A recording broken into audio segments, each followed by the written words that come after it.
Чойжилсрын сайд битээр сайхан ойлголцож хамтарч бас ажилладаг ийм л хүн байгаа.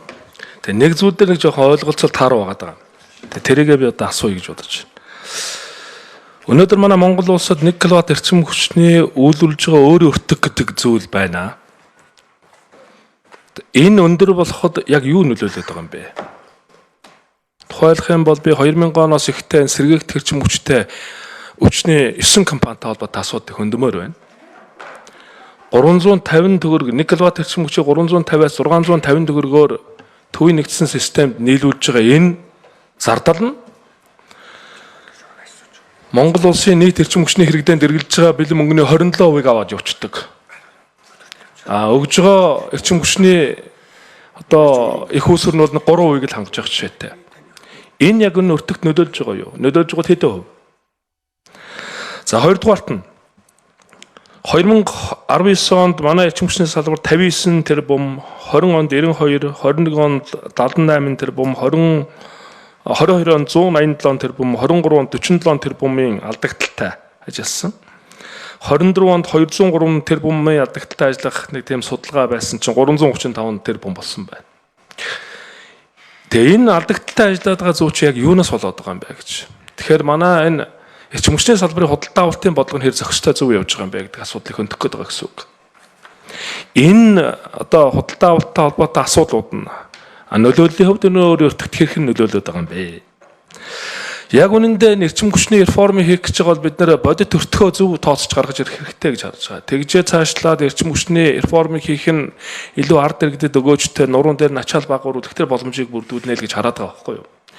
Тэгээ энэ талаар одоо таны хийж хэрэгжүүлсэн зүйл юу байна? Энэ асуултуудад нэг хариулж өгөөч. Тэгээ бас энэ дашрамд нэг зүйл байгаа юм да. Ингээ төрийн байгууллагууд нь хөрөнгө оруулалт тэгээд эрчим хүчний найдвартай их усрыг бий болгох гэж явахлаар их дарамтанд ордог олон жишээ байна л да. Тухайлх юм бол манай уулын байж болох Эрдэнэт үүдбэр дулааны цагтгаа станцны эрчим хүч үйлдвэрлэлээ өргөтгсөн.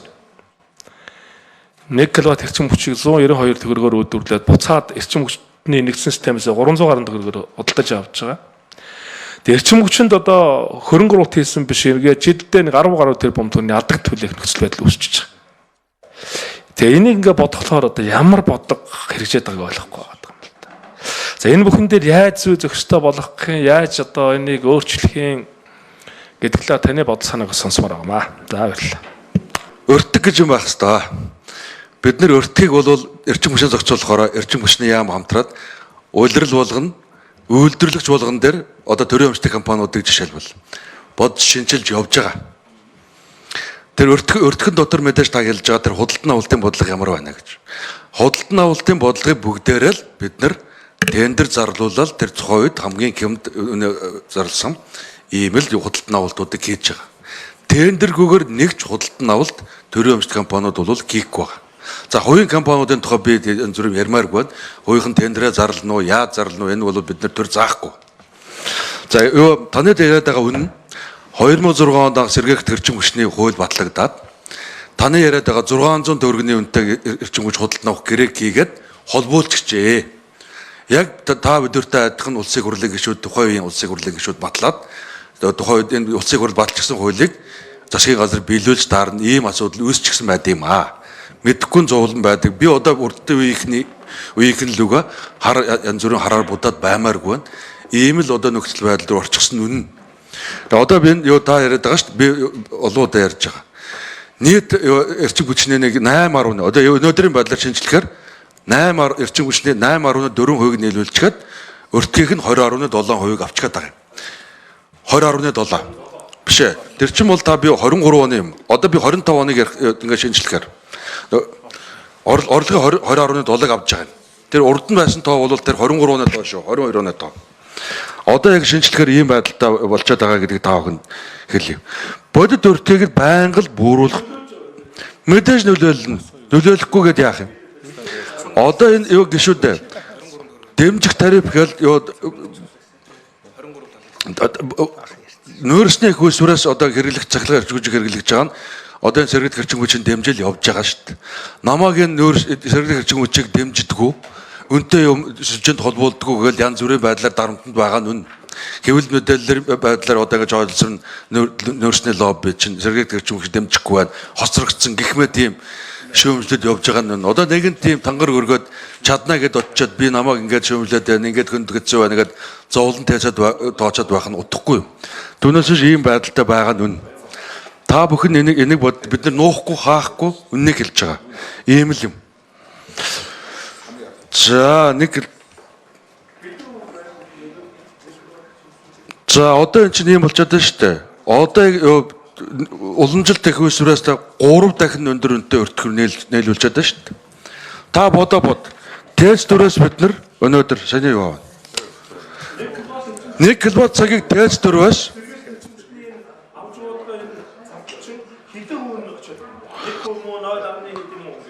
бид тэрийг тоосч гаргасангүй. Тез дөрөөс жишээлбэл 1 кВт цаг эрчим хүчийг өнөөдөр 92.1 төгрөгөөр нийлүүлж байгаа. Тез 3-аас 165.9 төгрөгөөр 1 кВт цагийн жишээ нийлүүлж байгаа нь. Эрдэнэ төлбөрийн дулааны станцаас 183.4 төгрөгөөр сүлжээ нийлүүлж байгаа. Таныг орж ирэхээс өмнө өөрөөдөө гişүү яг асуулаа. Эрдэнэ төлбөр хөрөнгө оруулаад одоо бид нар 183 төгрөгөөр сүлжээнд нь авчгаад Эрдэнэ төлбөрийн дулаан цахилгаан станцаас буцаад өөрт нь 342 төгрөгөөр өгж байгаа. Энэ бол тийм зах зээлийн зарчим биш ээ. Төрийн өмчт компаниг өстэй урд тормоогоо хойд тормоогоор нөгж байгаа учраас Эрдэнэ төлбөрийг төрийн өмчтийн болохоор нь бид нар одоо хүчээр ийм алдагдал өрүүлж байгаа. Энийг нуухгүй. Энийг сэргээгт эрчим хүчнийгээд амар өндөр үнэтэй эрчим хүч нийлүүлээд байгаа энэ өртөгчин, энэ зардалчин 1 кВт эрчим хүчний үйлдвэрлэл дээр яаж нөлөөлөд байгаа юм бэ? Тоог л асуугаад байгаа. Тэрийг надад хариулаад өгчөөч гэж. Болохгүй надад сүүлд нь өгчөөрэй. Хоёрдугаарт нь энэ худалдаа авалтын бодлоготой холбоотой нэг алдагдал дотор чинь ямар асуудлууд үүсээд байгаад байгаа юм бэ гэдгийг хариулаад өгчөөч гэдэг. Тэгээ энэ бүхнийг алгуулахын тулд та яг юу хийгээд байна гэдэг асуудлыг л хөндсөн. 3 асуудал дээр төвлөрж ярьж байгаа байхгүй юу? Тэгээд нэг жоохон тойролгүй яг хариулаад өгчмөр л байгаа юм л да. Тэгээ энэ асуудлуудыг бид нар ингээд тойролох юм бол тойрол яваад байна. Уул нь ингээд нэг энд нэг юм асуудлууд байгаа. Тэрийг ингээд шийдчмээр байгаа юм бол одоо их хурлын гишүүд бид нар дэмжиж явмаар байгаа байхгүй тийм биз дээ энэ дээр. За эрчим хүчний зохицуулахаар 2019 онд хамгийн сүүлд сэргээгт эрчим хүчний дэмжих тарифыг баталсан 23 төгрөг 79 мөнгө байгаа.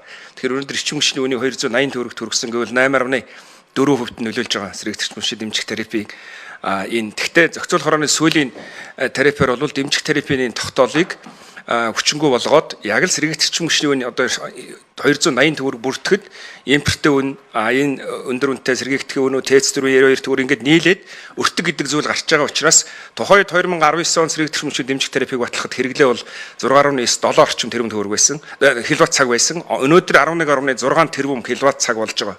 Гол нь валютын ханш өсөд байгаа учраас энэ 23 төгрөг 79 мөнгө бодиттой буурахгүй байгаа. Уул нь бол хэрэглээ 2 дахин нэмэгдсэн багт өнөөдөр валютын ханш доктортой байсан бол энэ дэмжих тарифын өртөг бол буураад 10 хэдэн төгрөглөө орцсон байх хэвээр. Тухайс одоо валютаар тооцдог учраас валютын ханш нь энэ хэрэглээнийхээ өсөлтийг үүсээд ингээд ерөнхийдөө энэ 23 төгрөг 79 мөнгө гэдэг дээр ингээд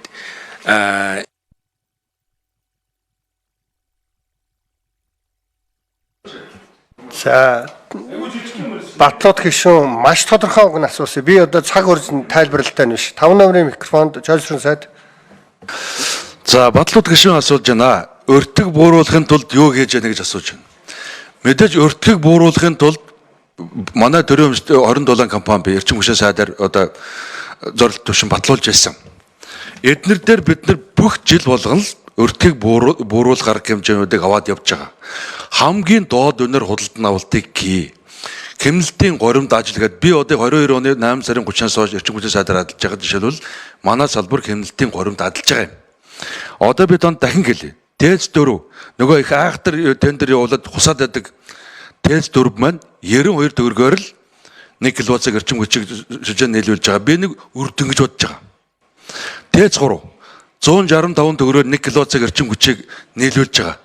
Энэ өндөр инфляц ханшийн алдагдал энэ бүх юм донд 165 төгрөгөөр нийлүүлж байгааг бол үрдэн гэж бодож байгаа. Одоо миний дараагийн нэг асуудал бол яаж ч хүрээгээд энэ өртгөн дотор хөөс байна. За 5 номерын микрофонд. нэмж хариулъя. Энийг одоо хинч эрчим хүчин сайд байсан энэ хинч төрийн өмчт компаниудын захирал байсан ийм хардлагаас салахгүй байна лээ. Энээс салах ганц арга бол хувийнхан тэр хувьцааг нь өгөх. Хувийнхан ороод ирчих юм бол өөрийнхөө юмыг өөрөөсөө гулгах гээхгүй шүү дээ. Тэрэнд л хүрэхин тулд бид нэр одоо тий алдагдaltaа байгаа болохоор хинч ямар ч хувийн хувь хүн манай төрийн өмчт компаниуд руу хөрөнгө оруулахгүй байна. Энийг одоо IPO хийхин тулд доор хажны 3 жил ашигтай байхын тулд одоо уулын эрчим хүчний реформ гэж байхдаа 25, 26, 27 онууд нь багтаагаад нэг алдагдaltaгүй байлгаж хагаад хувийнханд энэ нэг хувьцааных нь тодорхой хувийг өгчих юм бол энэ ардлагаас салж ясамрах хэрэгтэй байхгүй юу? Төр гэж нэг дунд нь байгаад баахын мэдээд байгаа усаад байгаа гэдэг ийм хардлага байна. Та бүхэнд хэрвээ тийм одоо идж байгаа ууж байгаа гэдэг мэдээл байгаа бол хүчний байгууллага нэгдүгээр тандаач. Хоёрдугаар улсын хурлын гишүүд бол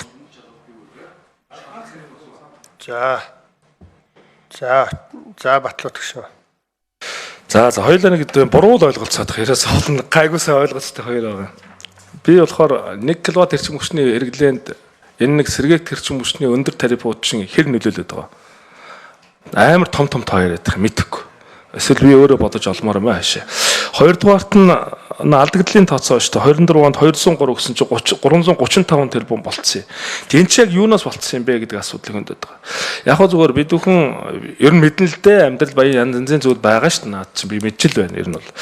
Тэгээ яг хөө энийг бид нэр алдагдaltaгүй байлгахын тулд яах ёстой юм бэ гэдэг санаа танд байгаа юу гэдгийг сонирх гэсэн байхгүй би.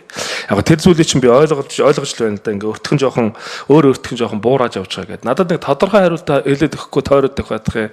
Би нэг бичгээр хандын нэг тодорхой хариулт өгөөрэй гэж хүсье. Баярлалаа.